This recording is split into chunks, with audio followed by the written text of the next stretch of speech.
ए भैया देखी, एक पत्नी के पति गौना करा के हल्द्वानी कमाए चल गईलन। एहर न फोन करें न कोनो चिट्ठी भेजें। ये पत्नी के घर में अकेले बड़ी दुख होत रहल। ते अपने दुख के बात अपने पति देव से फोन करके कैसे कह रही बा अपने दुख के बात। आई गीत के लाइन से सुनी।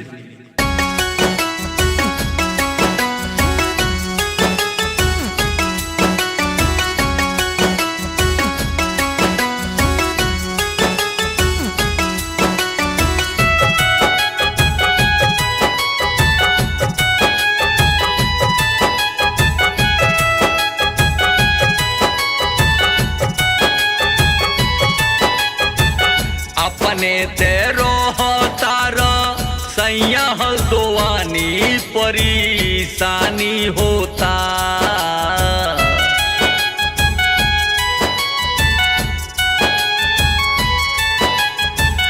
अपने तेरो तार सैया हल्द्वानी परेशानी होता। मन कर कूटनी में कूटी दी जवानी परेशानी होता। मन कर कूटनी में कूटी दी जवानी परेशानी होता।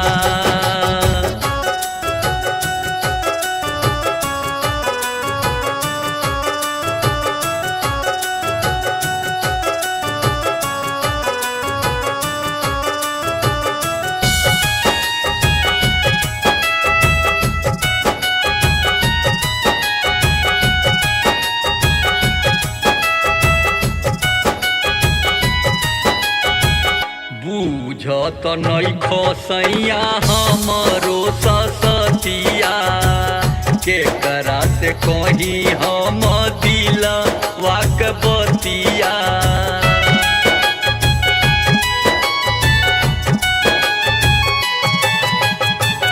बुझत नइखो सैया हमरो ससतिया के करा से कहीं हम दिलवा के बतिया। रोज रोज देवरा घर में तोर छेड़खानी परेशानी होता। रोज रोज देवरा घर में तोर छेड़खानी परेशानी होता। मन कर कूटनी में कूटी दी जवानी परेशानी होता। मन कर कूटनी में कूटी दी जवानी परेशानी होता।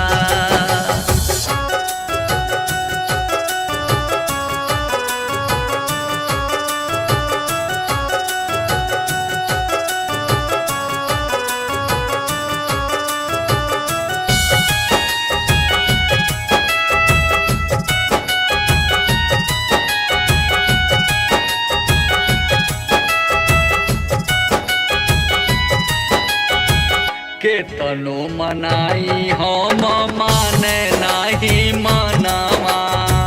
लागता कि टूट जाई सगरो सपनवा।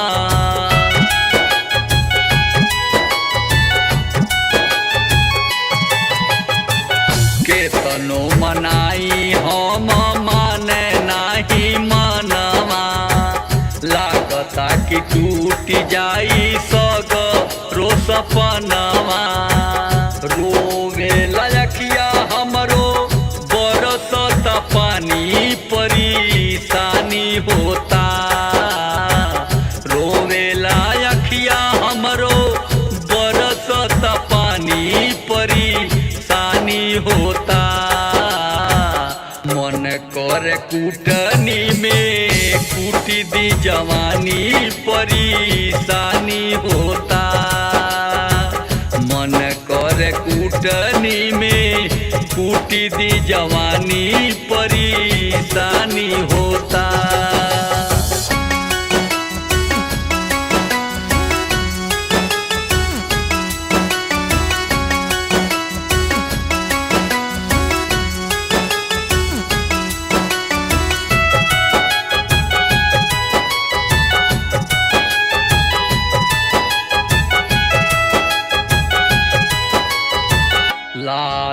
बहादुर सैया काहे कैल गवना, जहिया से अइली हम सुनबा बिछवना।